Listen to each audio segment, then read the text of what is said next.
Hal itu disampaikan melalui akun Instagram Jering yang baru, @true_jrx.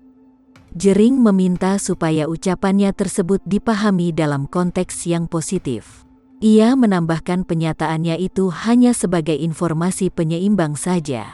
Jadi kepada pihak-pihak yang tersinggung dengan statement endorse COVID-19 saya, mohon dipahami jika informasi-informasi di Instagram saya JRXSID yang saat ini masih lenyap tersebut hanyalah informasi penyeimbang. Sebab pandemi ini memiliki banyak sekali lapisan persoalan dan sudut perspektif yang berbeda-beda, tulis Jering dikutip Minggu, tanggal 15 Agustus tahun 2021.